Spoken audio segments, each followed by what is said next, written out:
दोस्तों स्वागत है आप सभी का एक नई सुबह में और एक नई वीडियो में एक ऐसे देश से जो वर्ल्ड वॉर 2 के बाद यूरोप में होने वाले सबसे बड़े युद्ध से गुजर रहा है। जी हाँ, मैं बात कर रहा हूँ एक ऐसे देश की which is the largest country located entirely in Europe, Ukraine की।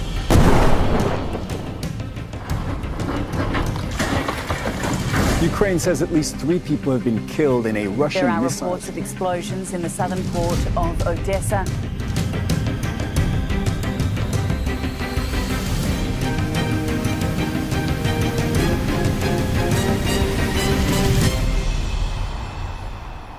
जैसा कि आप लोग जानते ही होंगे कि पिछले कुछ सालों से इस देश में यूक्रेन में काफी ही दर्दनाक और भयानक युद्ध चल रहा है इसके पड़ोसी देश रशिया के साथ। और फिलहाल मैं यूक्रेन देश के बड़े शहरों में से एक शहर ओडेसा में हूँ, जिधर मैं कल रात को पहुंचा था। अब हालांकि जिस शहर में मैं फिलहाल हूँ, ओडेसा इनकी कैपिटल या लार्जेस्ट सिटी तो नहीं है, लेकिन ओडेसा यूक्रेन देश के लिए काफी इंपॉर्टेंट सिटी है। सबसे पहले तो अगर आप मैप पे देखो तो आप लोग जानोगे कि यूक्रेन यूरोप की सबसे बड़ी कंट्री है जो एंटायरली इन यूरोप हो। जी हाँ, अगर हम फ्रांस देश की ओवरसीज टेरिटरीज को काउंट ना करें और फ्रांस की सिर्फ यूरोप की टेरिटरी को देखें तो यूक्रेन फ्रांस से भी बड़ा है। और रशिया देश को भी हम काउंट इसलिए नहीं कर सकते क्योंकि उसका भी सिर्फ कुछ हिस्सा ही यूरोप में है। वहीं अगर हम यूक्रेन के साइज को अपनी इंडियन स्टेट से कंपेयर करें तो महाराष्ट्र या मध्य प्रदेश इन दोनों से लगभग 2 गुना बड़ा है। और जैसा कि आप लोग समझ ही गए होंगे कि यूक्रेन देश ईस्टर्न यूरोप में पड़ता है और ये देश मतलब इतना बड़ा है कि ईस्टर्न यूरोप के ऑलमोस्ट बाकी सारे देश भी इसे बॉर्डर करते हैं, जैसे कि Hungary, Romania, Slovakia, Poland, Belarus, Russia और मोल्दोवा। और साथ ही यूक्रेन देश के साउथ में इसकी कोस्ट लाइन भी भिड़ती है ब्लैक सी और सी ऑफ अजोव से। और अब क्योंकि जिस शहर में हम फिलहाल है ओडेसा इस देश की ब्लैक सी के साथ पड़ने वाली कोस्ट पे पड़ता है, तो यानी कि ओडेसा इनकी एक बहुत इंपॉर्टेंट पोर्ट सिटी है। और इंपॉर्टेंट मैंने इसलिए कहा क्योंकि यूक्रेन देश इतना बड़ा है और इधर की सॉइल बहुत फर्टाइल है, तो यूक्रेन को the bread basket of Europe भी कहा जाता है क्योंकि इस देश की जो मिट्टी है जिसे चर्नोजेम बोला जाता है या फिर ब्लैक अर्थ सॉइल, वो बहुत ही फर्टाइल है। और इसी वजह से इस देश से तरह तरह के ग्रेन्स जैसे कि गेहूं या मक्का या सनफ्लावर ऑयल एक्सपोर्ट करा जाता है ग्लोबली या फिर विद इन यूरोप। और ओडेसा सिटी के पोर्ट से होते हुए ही ये सारे ग्रेन्स और ऑयल एक्सपोर्ट किए जाते हैं यूक्रेन देश से बाहर। और क्योंकि यूक्रेन की इकोनॉमी के लिए ये काफी इंपॉर्टेंट सिटी है, इस युद्ध के दौरान इस सिटी ओडेसा पर भी काफी ड्रोन या मिसाइल अटैक्स होने की कोशिश हुई है। फिलहाल अभी के समय युद्ध कोई रुका नहीं है, इस देश में युद्ध एक्टिव है और चलने लग रहा है। ओडेसा शहर में मेरा कोई ज्यादा समय बिताने का इरादा नहीं था, लेकिन मजबूरन इस शहर में मैं एक एक्स्ट्रा दिन फंस गया। और आप लोग जानते ही होंगे अगर आपने मेरी पिछली वीडियो देखी होगी तो कि भी कल रात मेरे साथ क्या क्या चीजें हुई। फिलहाल मैं ओडेसा शहर के बिल्कुल सेंटर में हूँ। शहर एकदम सुनसान सा पड़ा है। देखो दिन का समय, हालांकि रात को यहाँ पे कर्फ्यू लग जाते हैं, बाहर निकलना बिल्कुल भी अलाउड नहीं है रात के समय। रात के टाइम ही यहाँ मैं पहुंचा था। देखो ये सेंटर है शहर का, बिल्कुल खाली। हालांकि इस देश के बाकी बड़े शहर कीव या खार्किव जितनी डिस्ट्रक्शन या नुकसान तो आपको इधर देखने को नहीं मिलेगा, लेकिन इस युद्ध के कारण इस देश की डगमगाई हुई इकोनॉमी के बावजूद और हर शाम लगने वाले स्ट्रिक्ट कर्फ्यूज या हर वक्त मिसाइल या ड्रोन अटैक्स के डर के साथ भी ओडेसा के लोग फिर भी एक आम रोजमर्रा की जिंदगी व्यतीत करने की पूरी कोशिश कर रहे हैं। शायद कॉलेज चल रहे होंगे बच्चों के या स्कूल या कुछ भी, पता नहीं कहाँ से काफ़ी बच्चे, जवान बच्चे, इवन वर्किंग एज के लोग भी आते जाते दिख रहे हैं। सड़क पे आपको सिर्फ औरतें दिखेंगी, हर जगह सिर्फ लेडीज़। कारण ये है कि जो भी जवान लड़के हैं उन सभी को मिलिट्री में ड्राफ्ट कर दिया गया और सभी लोग देश के लिए युद्ध लड़ रहे हैं। बाकी जैसा मैंने पहले ही बताया, ओडेसा में ज़्यादा समय व्यतीत करने का मेरा कोई प्लान था नहीं। यूक्रेन में आने से पहले मैं था इसके पड़ोसी देश मोल्दोवा की कैपिटल सिटी किशिनाउ, और किशिनाउ में मेरा दोस्त आया नवांकुर, और हम दोनों का साथ में प्लान था बॉर्डर क्रॉस करके यूक्रेन एंटर करने का। और इसी वजह से कल सुबह हमने किशिनाउ मोल्दोवा की कैपिटल सिटी से यूक्रेन के इस शहर ओडेसा की बस ली और हम यूक्रेन की बॉर्डर पे पहुंचे, जहां पे हमारे साथ 10 घंटे तक इंटेरोगेशन करी गई। हमें बॉर्डर पे ही रखा गया। हालांकि ओडेसा से कल शाम को 7:30 बजे की हमारी ट्रेन थी यूक्रेन की कैपिटल और लार्जेस्ट सिटी कीव के लिए, लेकिन वो ट्रेन ऑब्वियसली हमारी मिस होगी क्योंकि रात 12:30, 1, 1:30 बजे तक हम यूक्रेन की इमिग्रेशन पे थे। उनकी बॉर्डर सिक्योरिटी पुलिस के साथ थे जो हमारे से सवाल जवाब कर रही थी। हमारे वीडियो इंटरव्यूज़ की भी, हम क्यों आए इस देश में, किस लिए आए हैं, तरह तरह की इंटेरोगेशन, पता नहीं किस वजह से 10 घंटे तक हमें बहुत ही ज़्यादा मतलब परेशान करा गया एक तरह से। और मैं ये बात बिल्कुल जानता हूँ कि भी इनके देश में युद्ध चलने लग रहा है और मैं इनका साथ देने के लिए पूरी तरह से तैयार था और मैं इज्जत भी कर रहा था सभी लोगों की जो भी इनके ऑफिशियल्स थे। पर मुझे as an Indian passport holder और मेरे दोस्त को जो कि ऑब्वियसली इंडियन है, हम दोनों को नहीं जाने दिया गया। लेकिन रशियन सिटीजन्स जो खुद आने लग रहे हैं रशिया का पासपोर्ट लेके, उनको जाने दे रहे हैं। ठीक है उनके साथ भी थोड़े बहुत सवाल जवाब हुए, लेकिन हमें इतनी ज़्यादा सस्पिशन की नज़रों से देखा जा रहा है जैसे कि हम पता नहीं इनके देश में क्या करने आ गए हो। और जबकि हम इनके टूरिस्ट वीज़ास लेके आए थे कि भाई हाँ हम तुम्हारे देश में घूमने जा रहे हैं, और यूक्रेन ने इस साल से वापस टूरिस्ट वीज़ा इशू करने भी स्टार्ट कर दिए थे।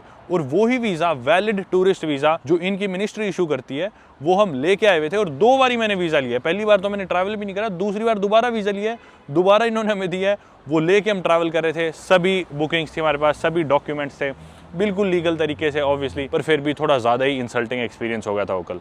पर एनीवे अब हम फाइनली इस देश में आ चुके हैं। कल की हमारी ट्रेन छूट चुकी, आगे की जो बुकिंग्स थी कीव की या फिर कीव से जो ट्रेन थी वो सब छूट चुका है, सारे प्लान्स खराब हो चुके हैं, लेकिन अब हमारे पास जो है हम उसे एंजॉय करते हैं।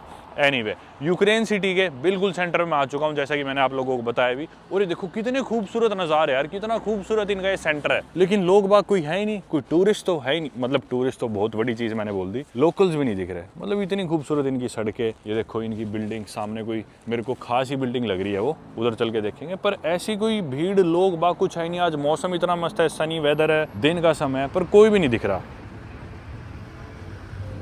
मतलब ऐसा नहीं है कि यहाँ पे एक भी इंसान नहीं है, पर जो अटेंशन ऑब्वियसली ये जगह डिज़र्व करती है, या बाकी दिनों में वॉर से पहले यहाँ पे जो माहौल होता होगा वो अब हमें देखने को बिल्कुल नहीं मिलेगा। और मतलब यार सुंदर आर्किटेक्चर है, ये देखो बिल्कुल सेंटर के बीचों बीच है हम। पर वही बात है, टूरिस्ट तो कोई आना ही लग रहा, क्योंकि टूरिज्म बंद था इस देश में। रिसेंटली इन्होंने खोला टूरिस्ट के लिए, पर कोई भी टूरिस्ट आना प्रेफर नहीं करता करंट सिचुएशन की वजह से जो इस देश में युद्ध चल रहा है। और अभी तो आने वाले दिनों में हम आगे के शहरों में जाएंगे जहाँ पे आप सिचुएशन को और देखोगे, और आप देख सकोगे कि भी क्या क्या नुकसान होने लग रहा है युद्ध की वजह से इस देश में। बाकी वो सारी बातें अपन बाद के लिए रखते हैं। फिलहाल अपने को इस डायरेक्शन में जाना है जिधर मेरा दोस्त मेरा इंतजार कर रहा है, एक रेस्टोरेंट पे। बिल्डिंग देखो भाई, खूबसूरत। सामने एक लाडा खड़ी है अपने, बड़ी मस्त लगती है मेरे को इनकी गाड़ियाँ। रोड के दोनों तरफ खूबसूरत बिल्डिंग्स और कैफेज भी है जो कि खुले हैं। सभी तो नहीं खुले, काफ़ी बंद भी हो चुके होंगे, पर वो देखो वो सामने वाला खुला है, खूबसूरत लग रहा है वो भी, क्यूट सा है ना। और जगह जगह यूक्रेन का झंडा ऑब्वियसली। मतलब लोग कोशिश कर रहे हैं कि अब भी लाइफ में थोड़ा एंटरटेनमेंट रख सके, वरना तो लाइफ बहुत ही डिप्रेसिंग हो जाएगी हर समय, क्योंकि युद्ध की खबरें, वही अपडेट्स, कभी कहीं पे कुछ हो गया, कभी कहीं विस्फोट हो गया। तो फिर भी लोग कोशिश कर रहे हैं डेली लाइफ के साथ कैरी ऑन करने की।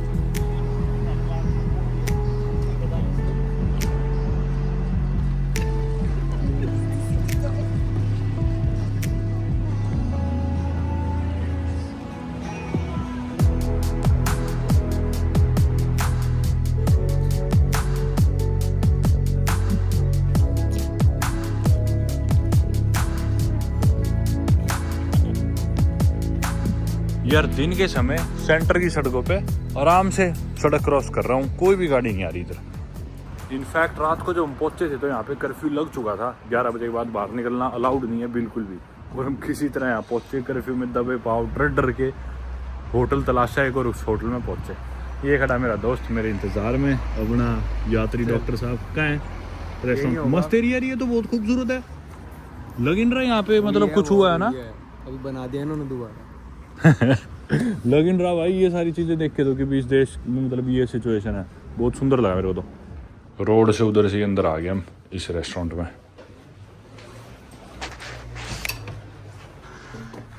भाई आ तो गए हम रेस्टोरेंट के अंदर, लेकिन यहाँ कोई और है ही नहीं हमारे अलावा, बिल्कुल ही खाली। एक सेक्शन और भी है जबकि रेस्टोरेंट का, जो कि पूरा खाली है, कोई नहीं आया। कमाल है, कोई भी नहीं। और साथ ही में मैं आपको मेन्यू दिखाऊंगा, और दिखाऊंगा कि भाई कितना बढ़िया और कितना अफोर्डेबल है यार। मतलब ये देखो, आज हमारा कुछ चटपटा खाने का मन कर रहा था, तो हमने मंगा लिया एक समोसा चाट और साथ में गोलगप्पे। और इसके अलावा जो खाना भी हमने रोटी सब्जी मंगाई, अब ये देखो 220, इनकी करेंसी है हर्वीनिया, और $1 में लगभग 42 हर्वीनिया होते हैं। और इसको अगर आप डबल कर दोगे तो अपने भारतीय रुपये आ जाएंगे, डबल से थोड़े ज़्यादा होते होंगे, 2.10 2.14 कुछ होगा। तो ये 230 है, तो यानी कि 500 रुपये, जो कि 4.5 यूरो है। 4.5 यूरो की सब्ज़ी, जो कि बाकी यूरोप में आपको कहीं देखने को नहीं मिलेगी। 8 यूरो 10 यूरो से कम की कहीं नहीं दिखेगी इन दिनों, लेकिन यूरोप में होते हुए भी काफ़ी अफोर्डेबल है। और सिर्फ यही नहीं यार, देखो इनका स्टाफ भी है, शेफ़ भी होएगा, लाइटें भी है, हीटिंग भी है, फिर भी सारी चीज़ें भाई इतनी सस्ती। चाय मंगवाई मैंने 800 ml 220 की, यानी कि 450 रुपये में पौना लीटर से भी ज़्यादा चाय। तो पिएगा?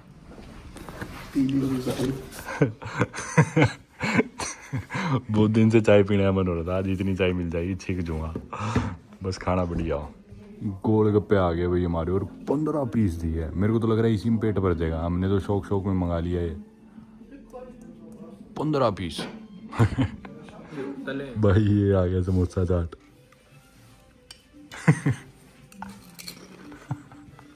मस्त है।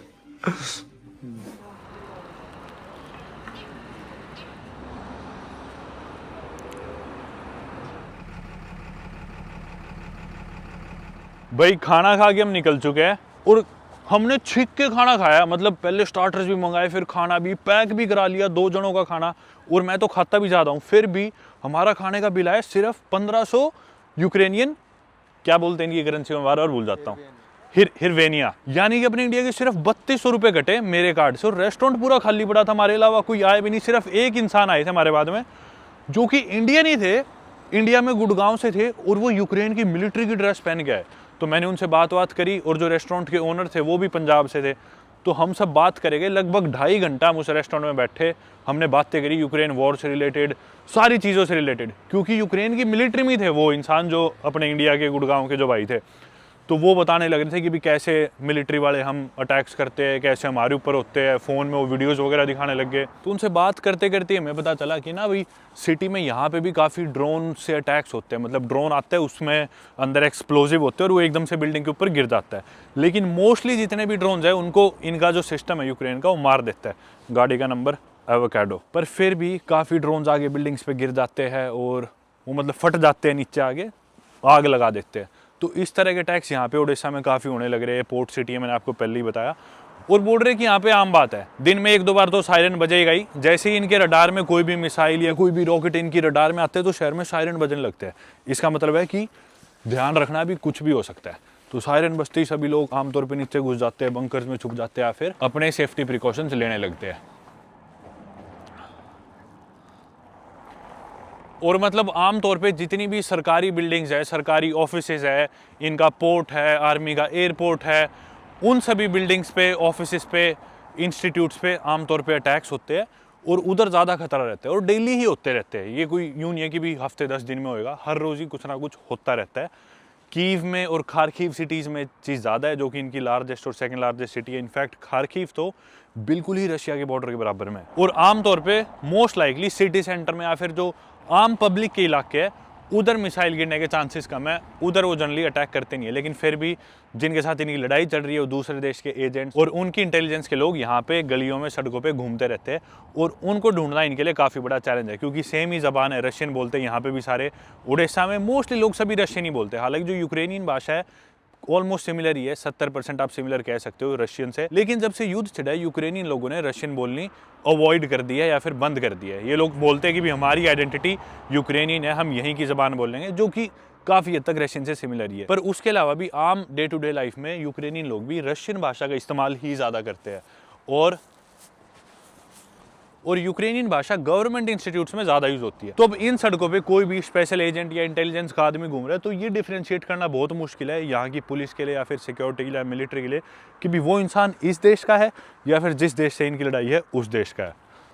और ऑफिशियल स्टेटस की हम बात करें तो ऑफिशियल लैंग्वेज इनकी यूक्रेनियन है, लेकिन ज़्यादा वाइडली स्पोकन लैंग्वेज रशियन है, खास करके देश के ईस्टर्न पार्ट्स में या सदर्न रीजन्स में जिधर हम फिलहाल है, जो रशिया से इतनी दूर नहीं पड़ते, इधर और भी ज़्यादा रशियन यूज़ होती है। मेरे जितने भी यूक्रेन के दोस्त हैं वो सभी लोग रशियन में ज़्यादा फ्लुएंट थे, क्योंकि उन्होंने घर में वही बोल लिया, दोस्तों के साथ वही बोल लिया। और जैसा कि मैं आप लोगों को पहले भी बता चुका, वॉर की वजह से यहाँ की इकोनॉमी पे बहुत फ़र्क पड़ा है, इनके लैंड एरिया पे बहुत फ़र्क पड़ा है। काफ़ी एरिया अब रशिया के अंडर है, जो पहले यूक्रेन के अंडर होता था।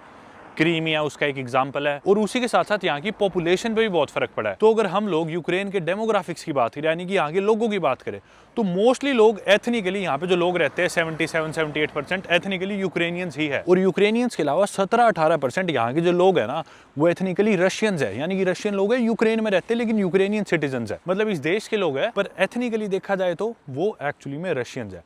वहीं फिर कुछ माइनॉरिटीज़ भी है, जैसे मोल्दोवंस है, बेलारूशियंस है, या फिर क्रीमियन तातर्स है। क्रीमिया जो रीजन है जो अब रशिया कंट्रोल में है, उधर के लोग तातर्स, यानी कि जो एक और एथनिक कम्युनिटी है वो है। पर पॉपुलेशन इनकी वॉर से पहले कुछ और थी वॉर के दौरान अभी कुछ हो रहा है और आने वाले समय में पता नहीं क्या होगी। मतलब एग्जैक्ट डेटा तो शायद मेरे को ना याद हो, लेकिन 40 मिलियन से ज़्यादा इनकी पॉपुलेशन थी वॉर से पहले 2020 तक। 42 मिलियन होगी शायद, यानी कि 4 करोड़ से ज़्यादा यूक्रेन देश की पॉपुलेशन थी। लेकिन वॉर की वजह से काफ़ी लोग इंटरनली डिस्प्लेस हो गए, कुछ लोग मर गए, काफ़ी ज़्यादा लोग देश छोड़ के यूरोप के दूसरे पार्ट्स में चले गए या फिर दुनिया के दूसरे रीजन्स में चले गए। इनफैक्ट पिछले कुछ सालों में मेरे बहुत यूक्रेनियन दोस्त बने हैं और सभी यूक्रेन के बाहर बने हैं, क्योंकि यूक्रेन तो मैं ज़िंदगी में पहली बार आया हूँ। तो काफ़ी लोग यहाँ से पोलैंड मूव कर गए, चेक रिपब्लिक, जर्मनी, यूरोप के बाकी कंट्रीज़ में।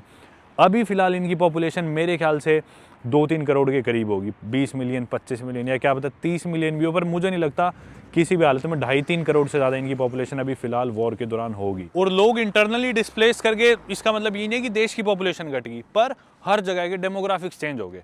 देश की पॉपुलेशन हालांकि जैसे मैंने बताया वॉर की वजह से लोग छोड़ के बाहर चले गए देश को, और इनका बर्थ रेट भी डिक्लाइन पे है, तो इनकी पॉपुलेशन अभी फ़िलहाल घटने ही लग रही है। बाकी अभी फ़िलहाल हम पास में ही पोर्ट है, उधर जाने लग रहे हैं। पोर्ट पे वैसे भाई अटैक होते हैं ध्यान से, और ये बीच में इनका झंडा लगा हुआ है। बाकी जो भी 25 साल तक के लड़के हैं वो मतलब कॉलेज जा सकते हो, यूनिवर्सिटी जा सकते हैं। 25 साल के बाद उन्हें मिलिट्री में सर्व करने के लिए यहाँ की सरकार बुलाने लग रही है। कुछ बातें और उन्होंने हमें बताई थी कि पहले इनकी जो मिलिट्री थी 15-20 हज़ार ही लोग थे उसमें जो ट्रेंड मिलिट्री वाले थे, पर अब इनकी मिलिट्री काफ़ी लाखों में हो चुकी है, क्योंकि काफ़ी लोग भर्ती होने लग रहे हैं रिसेंट टाइम्स में वॉर के बाद से। और एक चीज़ उन्होंने ये भी बताई कि जिस दिन यहाँ पे रशिया ने अटैक करा था, जब शुरू में कीव पे और ओडेसा पे अटैक करा था, जब वॉर शुरू हुई थी साल 2022 में, तो बोल रहे थे कि यहाँ पे पोर्ट पे आर्मी आई और खुली क्लाशनिकोव बांटने लग रही थी। जो भी लोग हैं यहाँ के खुली AK-47 से लेके लड़ने के लिए जा रहे थे रशियंस के साथ।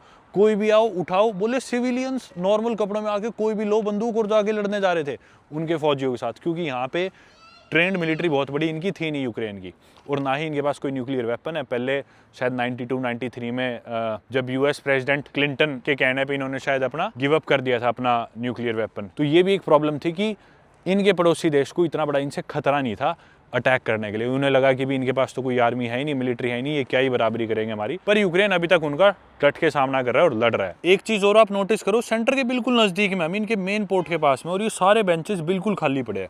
और ये एक पॉपुलर स्क्वायर लग रहा है मेरे को, लेकिन कोई भी इंसान यहाँ पे बैठा हुआ नहीं दिख रहा।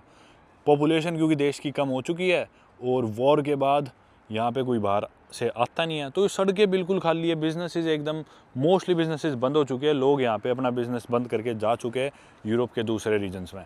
और मैं क्यूरियस था कि भी जो लोग सरकारी नौकरियां कर रहे हैं यहाँ पे, उनकी तनख्वाहें कौन दे रहा है, क्योंकि जो सिमिलर कंट्रीज है जिधर वॉर चलने लग रहा है, जैसे मैं पहले सीरिया में गया, काफ़ी कंट्रीज में जैसे अपन गए हैं वॉर टोन कंट्रीज में, तो उधर हालत ख़राब हो जाती थी कि भी सैलरीज नहीं मिलती थी। साउथ सूडान थे अपन, सरकार पैसे दे ही नहीं पाती थी क्योंकि कुछ है ही नहीं सरकार के पास देने के लिए। तो यहाँ पे काम कैसे चल रहा है? तो उनका कहना यह था कि यूरोप के बाकी देश मदद करते हैं और वो पैसा भेजते हैं इनकी सरकार को, ताकि लोगों को सैलरीज दी जा सके। मतलब जितना मैंने जाना है, पता नहीं इस चीज़ में कितनी सच्चाई है कितनी नहीं, क्योंकि मैं इस देश में पहले कभी आया नहीं हूँ। अगर मैं आया होता तो मैं शायद और बेहतर बता सकता, मेरे पास कंपेयर करने के लिए कुछ नहीं है। पर जितना मुझे बताया गया है वो यही है कि पहले सड़कें भरी रहती थी, रेस्टोरेंट्स में घंटों घंटों की वेटिंग होती थी, नंबर नहीं आता था। और अब 2025 का जब अंत होने लग रहा है, सभी रेस्टोरेंट्स खाली पड़े रहते हैं, कैफ़ेज़ बिल्कुल खाली है और काफ़ी बिजनेसेस बंद हो चुके हैं। सामने पोर्ट दिख रहा है और यहाँ सड़क किनारे एक गाड़ी खड़ी है जिसका शीशा टूटा पड़ा है, पता नहीं क्यों, क्या हालत बना रखी है गाड़ी की। इसमें आगे कुछ गिरा तो नहीं है? नहीं, मेरे को तो लग रहा है तो ऐसे किसी ने फोड़ रखा है, तोड़ रखा है।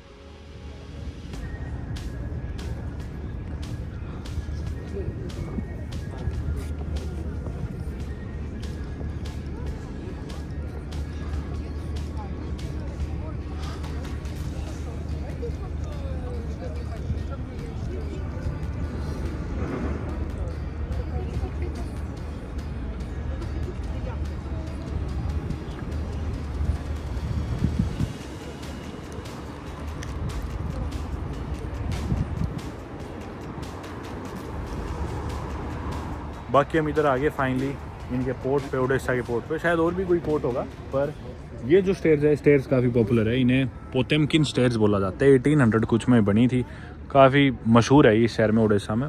सबसे पॉपुलर टूरिस्ट स्पॉट ही कह सकते हो आप एक तरह से, पर कोई दिख नहीं रहा टूरिस्ट, नाम के ही कोई है। और इसके साथ में यही है प्रीमोस्की बॉलीवर्ड। प्रीमोस्की किसी इंसान का नाम नहीं है, पर यूक्रेनियन वर्ड है जिसका मतलब होता है बाय द सी, शायद से। मतलब ये जो बॉलीवर्ड है ये ओवरलुक करता है ब्लैक सी को, और इस सिटी की एलिगेंट बिल्डिंग्स और आर्किटेक्चर को। बराबर में इस बॉलीवुड के पेड़ लगे हुए खूब सारे, हरियाली सी है, काफ़ी एलिगेंट सा खूबसूरत सा नज़ारा है, काफ़ी शांति भी है इधर। पर कुछ नहीं पता एकदम से आगे पीछे कुछ फट जाए तो। बाकी ना इस देश में एक चीज़ हो रहा है कि भी हम कोई भी आपस में मजाक कर रहे हैं ना, मतलब बहुत हंसी आ रही होती है पर हंसने का मन नहीं करता, क्योंकि कोई इंसान हमारी तरफ देखने लग जाता है और मतलब खुद से शर्म आ जाती है कि भी इनके देश में युद्ध चलने लग रहा है, इनका इतना नुकसान हो रहा है, ये जो भी चीज़ है, और हम हंस रहे हैं। चाहे हम किसी वजह से हंस रहे हो, हम अपनी अलग बात अलग मजाक पे हंस रहे हो, पर हंसने का मन नहीं करता इधर ना ओपन में, मतलब पब्लिक में। तो बार बार हंसी कंट्रोल करनी पड़ती है। अगर किसी और वजह से भी हमें हंसी आ रही हो पर एकदम से शर्म आ जाती है बहुत ज़्यादा।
शाम के 5:30 बज चुके हैं, सेंटर में बिल्कुल हम सैर करने लग रहे हैं, और बिल्कुल सेंटर में। अब तो ऑफिस की भी छुट्टी हो चुकी है, कॉलेजेस की सभी चीज़ों की छुट्टी हो चुकी है, पर इतनी कोई भीड़ रौनक देखने को नहीं मिल रही। और मतलब मैं यही सोचने लग रहा हूँ कि भाई एक समय पे हो सकता है यहाँ पे भीड़ होती हो काफ़ी,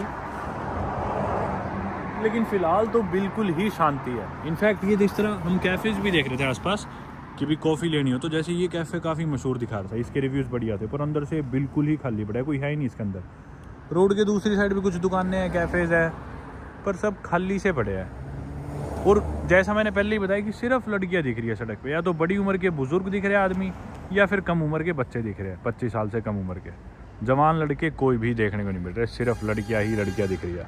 और मतलब ये मेन एरिया है शहर का, सेंटर में हम फिलहाल उड़ीसा सिटी के सेंटर में। शाम के 5:30 बजे बढ़िया मौसम हो रखा है, आसमान बिल्कुल साफ है, सनी दिन था, अभी भी धूप है काफ़ी, पर बिल्कुल शांत सा माहौल है। और मतलब आमतौर पे जब भी मैं फिल्मिंग कर रहा होता हूँ, रिकॉर्डिंग कर रहा होता हूँ, तो माइक के बिना रिकॉर्ड करना बहुत मुश्किल हो जाता है, शोर बहुत ज़्यादा हो जाता है, खासकर जब मैं शहर के बीचों बीच हूँ। और अभी शाम का समय है, शहर के बीचों बीच हूँ, लेकिन बिना माइक के रिकॉर्ड करने लग रहा हूँ मैं। ये अभी रिसेंट सारी क्लिप्स आपको जो भी सुनाई दे रही है, और शांति देखो, मतलब एक बस के गुजरने पर कितना शोर हो जाता है, जो आप सुन पा रहे हो। इसने ब्रेक मारे, अभी टाटा की बस है, इंटरेस्टिंगली ये देखो, एक व्हीकल से इतना शोर हो जाता है। और शहर के बीचों बीच 3-4 व्हीकल पास से गुजरे तो वीडियो बन ही नहीं पाती, लेकिन ये देखो खाली सा पड़ा है, बहुत कम लोग देखने को मिल रहे हैं। और इस चीज़ का अपना मज़ा भी है वैसे, किसी भी कंट्री को या जगह को उसके लोएस्ट पॉइंट पे विजिट करना, जब सभी लोग उसे इग्नोर कर रहे हो।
दोस्तों जैसे जैसे धूप ढलती जा रही है, शाम ख़त्म होती जा रही है, सड़कों पे भीड़ और कम होती जा रही है, क्योंकि रात को यहाँ पे कर्फ्यू लग जाएगा और कर्फ्यू में किसी को भी बाहर निकलना बिल्कुल भी अलाउड नहीं है किसी भी कारण, अनटिल एंड अनलेस आपके पास कोई स्पेशल परमिशन हो। और हालांकि कल जब हम यहाँ पे पहुंचे थे रात को 1:30 बजे तो कर्फ्यू लगा हुआ था, बाहर निकलना अलाउड नहीं था, पर किसी तरह दबे पाव हम होटल ढूंढ के होटल में पहुंच गए थे। और आज जो वो एक भाई मिले थे जो यहाँ की मिलिट्री में यूक्रेन की, उनसे मैंने पूछा भी कि अगर हम पकड़े जाते तो हमारे साथ क्या होगा, तो उन्होंने यही बताया कि तुम्हें पकड़ के डिटेन कर लिया जाएगा, शायद पुलिस स्टेशन ले जाया जाए या कहीं भी, फिर तुम्हारे साथ पूछताछ होगी, इंटेरोगेशन होगी, और मोस्ट लाइकली अगर तुम टूरिस्ट हो और सही प्रूव हो जाते तो शायद कुछ खास कंसिक्वेंसेस ना हो, पर फिर भी इस खतरे में खुद को डालो ही मत भाई। लेकिन कुछ भी कहो, कितना ही इस देश में हालात बुरे हो, कितनी ही प्रॉब्लम्स चल रही हो, जंग चल रही हो, वॉर चल रहा है, लेकिन मौज मस्ती में कोई कमी नहीं छोड़ रखी इस देश ने, सच बता रहा हूँ। वो देखो सामने एक कसिनो, जो कि हम रात को होटल में चेक इन करा था ना, तो उन्होंने बताया कि 24 घंटे खुला है, आपको अगर अभी भी कुछ खाना है तो आप कसिनो में चले जाओ। मतलब इनके स्ट्रिप क्लब्स खुले हैं, कसिनो खुले हैं, बार्स खुले हैं, मॉल्स खुले हैं, मौज मस्ती की चीज़ें सारी खुली है। हालांकि लोग ना उनमें बेशक खाली पड़ी हुई ये चीज़ें, पर खुली सारी चीज़ें इस तरह की मौज मस्ती की, कमाल कर रखा है भाई। बहुत सरप्राइजिंग लगी ये चीज़ मुझे। मतलब सड़क पे इतने स्ट्रिप क्लब्स, इतने बार्स, इतने कसिनोज, सिर्फ ये नहीं कई कसिनोज देख चुके हम, मौज मस्ती की सारी चीज़ें खुली है।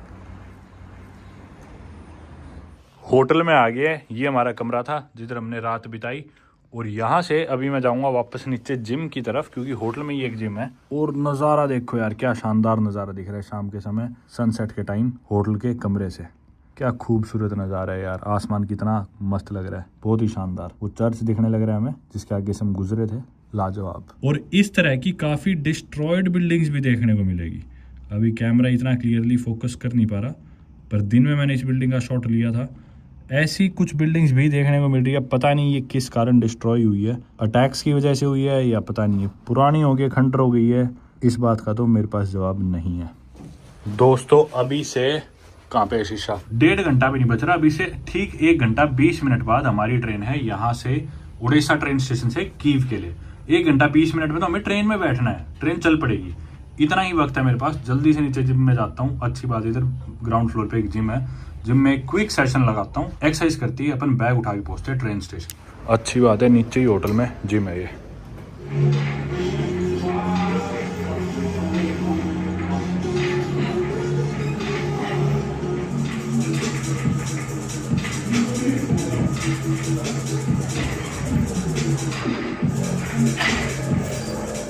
लो भाई 7:40 PM पे मैं जिम में घुसा था। जिम की फीस देके डे पास था 250 यहाँ की लोकल करेंसी का, अपने इंडिया के 500 रुपये कुछ कटे थे।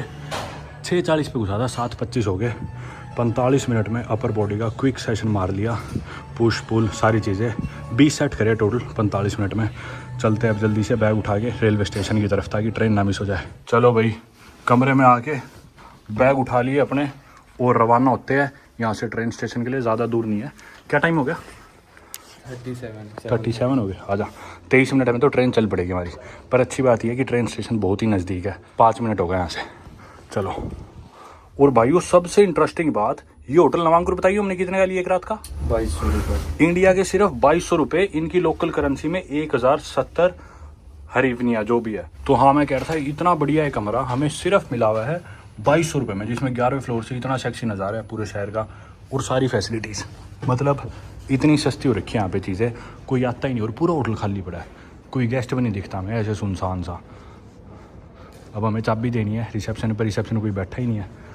2-2.5 घंटे में यहाँ पे कर्फ्यू लग जाएगा और सड़कों पे कोई भी नहीं दिखेगा और ना ही बाहर निकलना अलाउड है, जैसे कि आप लोग जानते हो। बाकी उड़ीसा से हम इनकी कैपिटल और लार्जेस्ट सिटी कीव सिटी जाने लग रहे हैं। डायरेक्ट ट्रेन नहीं है, एक जगह से हमें चेंज करनी है। सुबह के 3 बजे हमें ट्रेन चेंज करनी पड़ेगी, दूसरी ट्रेन में चढ़ना होगा और तब जाके हम कल सुबह पहुँचेंगे 6-7 बजे। किस टाइम पहुँचाएगी हमें कीव? वो 7 बजे कल सुबह कीव पहुँचेंगे, यानी कि पूरी रात हमारी ट्रेन में ही बीतेगी।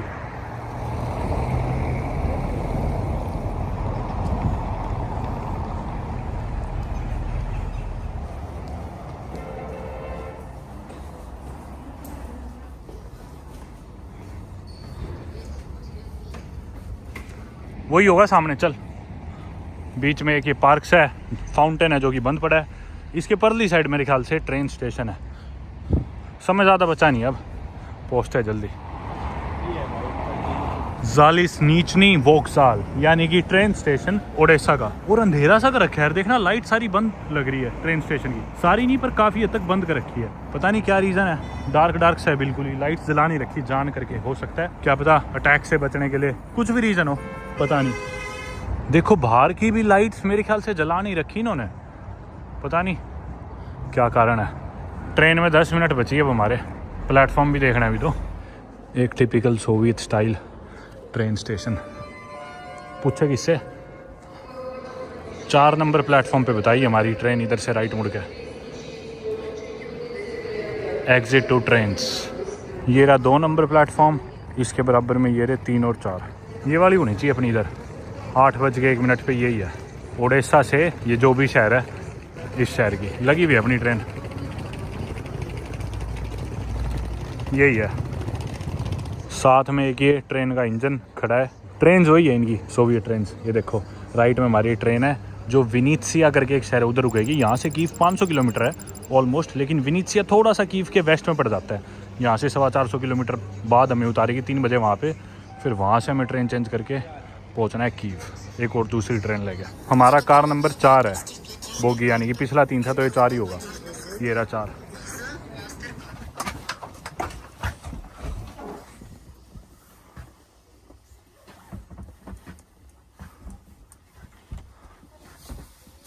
कौन सी है?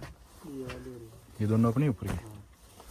ये है भाई हमारा बर्थ, गद्दा बिछा लिया अलग ही, इस पर मैं फिट नहीं आऊँगा पर किसी तरह तो फंसेंगे। जा जा जा, हाँ इस पर बैठ जा। ये बिछा दी दोनों चादरें, बैग रख दी मैंने ऊपर। तेरा फ़ायदा हो जाता है मेरे साथ है ना, सारे बैग अपने आप जच गए, चादर जच गई अपने आप। तेरे को तो बस सोना है इस पर, गद्दा बिछ गया। अब ये मेरा बेड है, ये नवांकुर का। ये शेरा है ना, शेरा। तू सलमान है? थैंक यू भाईजान। चलो भाई पसर जा भाई। नवांकुर एक बार सीधा ही हो ढंग से भाई। इस बेड पे तो नवांकुर ही फिट नहीं आ रहा, मैं कैसे आऊँगा? फंस गए भाई। ये है इनकी बाकी रेल।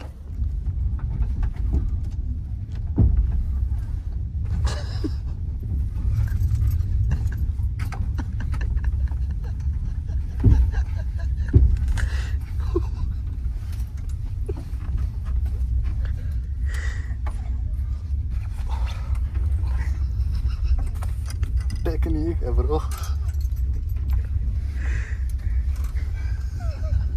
वो सामने वाली सीट और करा ले भाई, सामने वाली सीट भी करा ले। तेरे पे रख के सो दूंगा। आजा। दोस्तों ट्रेन को चले 2 घंटे से थोड़े से ज़्यादा हो चुके हैं। 8 बजे की ट्रेन थी, सुबह के 3 बजे हमें उतारेगी जैसे मैंने आपको बताया अगले शहर। ट्रेन की टिकट कोई ज़्यादा महंगी नहीं थी, बहुत ही सस्ती थी। मेरे ख्याल से 400 हर्वीनिया की हुई थी इनकी लोकल करेंसी की, अपने भारतीय 800 रुपये कुछ मान लो। और उसके अलावा हमने ये बेड शीट्स अलग से ली थी 80 हर्वीनिया दे के। ये जो आप देख रहे हो, ये जो चादर है मतलब पिलो कवर्स और बेड शीट्स 80 हर्वीनिया, अपने भारतीय सिर्फ 160-70 रुपये एक्स्ट्रा दे के हमें ये शीट्स भी मिल गई पर पर्सन।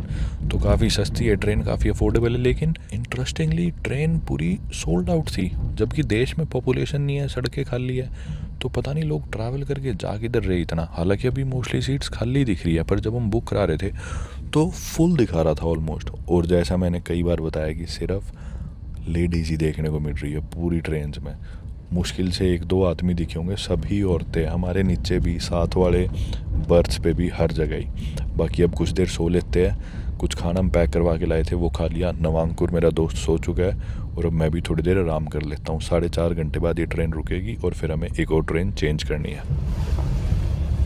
पहुँचने वाले हैं बस हम अपनी डेस्टिनेशन। बैग्स टांग के खड़े हो गए, बस कुछ ही सेकंडों में ट्रेन रुकने वाली है जिधर हमें उतरना है पहले स्टॉप के लिए। यहाँ तो सैनिक क्या है स्टेशन पे, क्या था? 20-25 सैनिक खड़े थे बंदूक लेके। अच्छा भाई, यहाँ पे ना अभी प्लेटफॉर्म के साथ फुल मिलिट्री खड़ी थी बंदूक के लेके इस टाइम भी, क्योंकि कर्फ्यू लगा होगा शायद, पता नहीं। नवांकुर बार देख रहे हैं। चलो भाई उतरते हैं। लग गया ब्रेक। चलो भाई।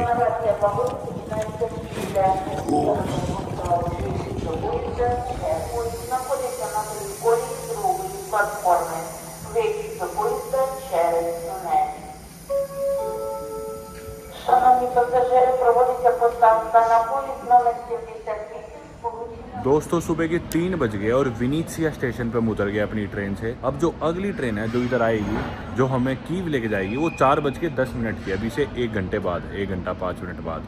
फिलहाल टेम्परेचर हो गया है 1 डिग्री सेल्सियस प्लस 0 के करीब। ये ठंड काफ़ी हो रखी है बाहर, पर बैग है और एक जैकेट है तो पता नहीं चल रही था। मैं ट्रेन में सो नहीं पाया, नवांकुर तो सोया खूब। और अब जो लेकिन अगली ट्रेन है वो एक तो 1 घंटे बाद है और शायद सिर्फ 3 घंटे की है, तो उसमें भी आराम कर नहीं पाएंगे। चलने वाली है ये ट्रेन बस। और ये देखो इधर वेंडिंग मशीन लगी हुई है यार इस ट्रेन स्टेशन पे। हालांकि देख के लग नहीं रहा था बिल्कुल भी कुछ भी मिलेगा इस समय, क्योंकि कर्फ्यू का टाइम है, हमें पानी लेना था। और यहाँ पे ये वेंडिंग मशीन लगी दिख गई हमें। है कुछ काम का? पानी ले ले। हाँ और उसकी चाय कितने की है चाय? ले भाई चाय पिला दूंगा। 25 की, 50 रुपए की है।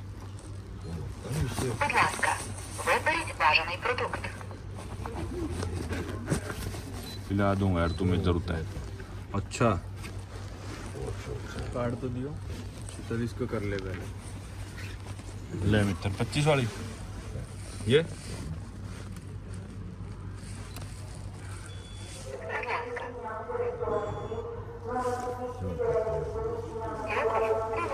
कट के ले ले भाई, चाय पी ले तेरी।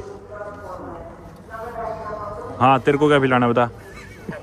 बता। पानी। ले तू भी कच्चे काट। याद रखियो कोई आया था इंडिया से। ठीक है वीरे। ट्रेन ले तू लगाना, ट्रेन चल पड़ी।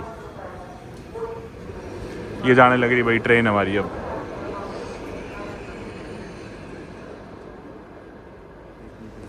ला काट दे। पानी तो भाई निकल नहीं रहा इधर। इसमें ना ये ले लेते हैं, देखो कॉफी शॉप पे मिल्क शेक। कल भी मैंने ऐसे ही करा था, एक कॉफी मशीन पे गए और 40 ml दूध था 0.2 यूरो का। मैं बोला 200 ml दूध दे दो, 1 यूरो का भर के गिलास दूध का मिल गया। यहाँ भी यही चीज़ करिए अपन, अब अपने को गरम गरम दूध मिल जाएगा। कितने रुपए का? 50 रुपए का दूध मिल गया। चम्मच भी दिया है। 10 विदानिया भाई, बड़ा ही स्वाद दूध था, मजा आ गया पी के ठंड में ना, गरम गरम दूध का गिलास। मैं तो एक और लेने आ गया। बन रहा है भी, तैयार हो रहा है अपना एक और गिलास।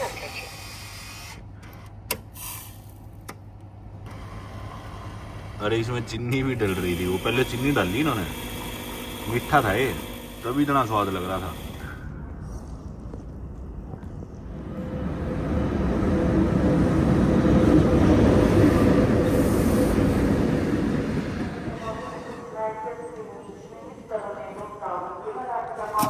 एक और ट्रेन आ गई और 2-4 लोग जो खड़े थे स्टेशन पे वो सारे इस ट्रेन में चढ़ गए और स्टेशन एकदम खाली हो गया। एक नया पैसेंजर आ गया लेकिन। ओए शेरू, स्टेशन में नीचे चलते अब। कुछ ऐसा है भाई इनका ट्रेन स्टेशन, अंदर से डिजिटल टिकटिंग मशीन्स लगा रखी है। बाकी कितना कंट्रास्ट देखने को मिलता है ना, मतलब एक तरफ पुरानी सोवियत टाइम की ट्रेन चल रही है, वहीं पे स्टेशंस पे कैमराज लगे हुए हैं, डिजिटल मशीन्स लगी हुई है, पेमेंट्स के लिए वेंडिंग मशीन लगी हुई है। आप ट्रेन की टिकट खरीद सकते हो इन मशीन से अपने आप। ये बड़ा ही अच्छा ब्लेंड है, इंटरेस्टिंग सा। ये तो एग्जिट आ जाएगी सिटी के लिए। नवांकुर तो पता नहीं किधर चला गया, पर ये देखो ट्रेन स्टेशन पे भी लिख रखा है शेल्टर। इनफैक्ट जिस होटल में भी हम रुके थे और मोस्टली प्रॉपर्टीज में ऐसे लिखा होता है। नवांकुर से मैंने भी बात करी, वो ऊपर बैठा है। और during an air raid the entrance to the station building is closed. पहले ट्रांसलेट कर गया था मैं। चलो चलते ऊपर, हीटर चल रहा है, नीचे तो यहाँ ठंड बहुत है। ये देखो भाई वही खूबसूरत स्टेशन, ऊपर देखो, मस्त लगते हैं मेरे को तो इनके स्टेशन ना। सही सुबह के 4:07 पे हमारी ट्रेन को आना था और बिल्कुल एग्जैक्ट टाइम पे आ गई। ये देखो हमारा कोच नंबर 16 है तो पीछे चलते ही 11-12 था। और ये देखो इधर ना सोवियत यूनियन में ट्रेन इतना डिस्टेंस कवर करती है, लेकिन फिर भी टाइम पे पहुंच जाती है। इतने बड़े बड़े देश है, फिर भी बिल्कुल प्रिसाइजली एकदम सही टाइम पे आई। हाँ नहीं भगाएंगे ऐसे, टीटी देखता है कोई खड़ा तो नहीं, ना चिंता कर, घुस जाएंगे। 2 मिनट तो रुकेगी ये, 4:10 पे निकलेगी यहाँ से। और सस्ती कितनी है यार, 400 हर्वेनिया पर पर्सन, जिसमें दोनों ट्रेन इंक्लूडेड है। 800 रुपये में पूरा सफ़र ओडेसा से कीव का। चलो चलो भाई।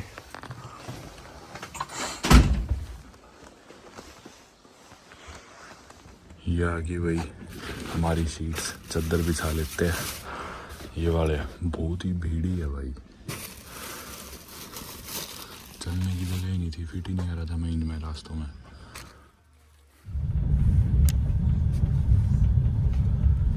सुबह हो गई है दोस्तों, और 6 बजे ही 6:15 बजे तक मैक्सिमम सारे लोग उठ गए थे, अपनी चादरें बिस्तरे जताने लग गए थे। और हालांकि नींद में ही था मैं, तो सोया भी थोड़ी देर पहले ही था, और सभी लोग खड़े हो गए चादरें और बिस्तर जताने, गद्दे फोल्ड करने। मजबूरन फिर हम भी उठ गए। अभी बस पहुंचने वाले हैं शहर में, स्टेशन से ज़्यादा दूर नहीं है कीव। ये कोई ट्रेन स्टेशन है कीव का, लेकिन मेन वाला नहीं है जिस पे हमें जाना है सेंट्रल पे, वो अगला इससे। लेकिन कीव शहर की शुरुआत हो चुकी है भाई। मुझे लगा कि ये स्टेशन से अगला है हमारा, ये शहर के सेंटर वाला नहीं है, पर यही स्टेशन है भाई जिस पे हमें उतरना है, शहर का जो मेन स्टेशन है। चल भाई, बैग मेरा नहीं उठाया, एक तो इतनी ऊपर बैग है। चलो मेरा तो हाथ चला जाते, और लोग बैग्स खा रखे। चलो भाई निकलते हैं।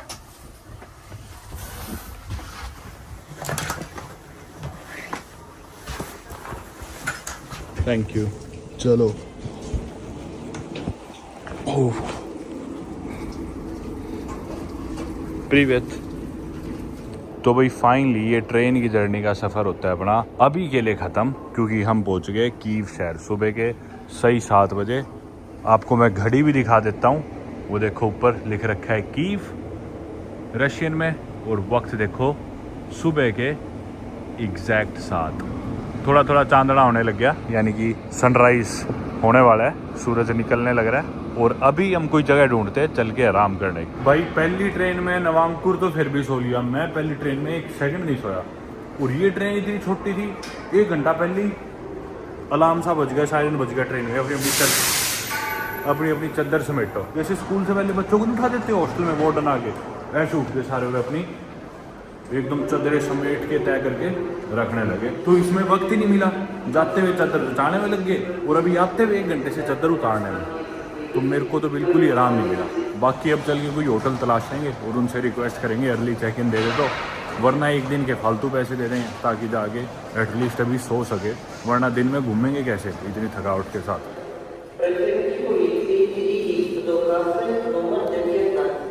लो भाई फाइनली ये आ गया कीव शहर। हमें सब लोगों ने वार्न करा था कीव मत जाना, बहुत ख्याल रखना, कीव में सारा टाइम अटैक्स होते रहते हैं, पर ले दे के पहुँच ही गए। कर्फ्यू तो अब ख़त्म हो चुका होगा, सुबह के 7 बज गए। किधर ले होटल? इसी में चले, ये भी इसमें स्टेशन पे ही है, इसी में ले लेते हैं, क्योंकि अगर बाद में ट्रेन पकड़नी हो कोई कर्फ्यू आवर्स के दौरान तो शहर में कहीं और से आ नहीं सकते, तो यहीं पे रुकेंगे तो सीधा प्लेटफॉर्म पे आ पाएंगे। चलो भाई इसमें चलते ही भी, इसमें रेट पूछेंगे और अर्ली चेक इन देंगे तो ही फ़ायदा है।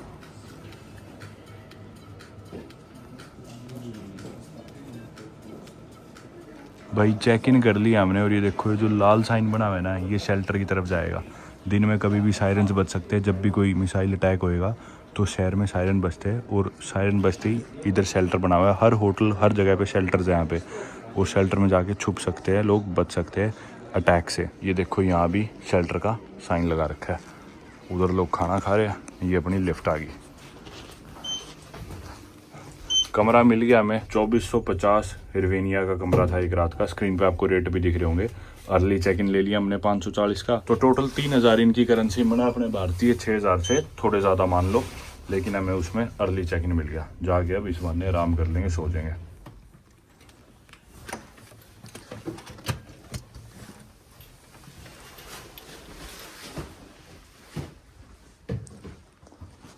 ये है बाहर से कुछ शहर के नज़ारे। सनराइज होने लगा है। बाकी भाई बहुत थकावट भरा सफ़र रहा, क्योंकि सो नहीं पाया मैं। अभी आराम करते हैं और आप लोगों से मिलते हैं अगली वीडियो में, जो हम कीव सिटी को बाहर निकल के एक्सप्लोर करेंगे, इस शहर को जानेंगे। इस वीडियो को रखते हैं यहीं तक। Thank you so much for watching. Good bye.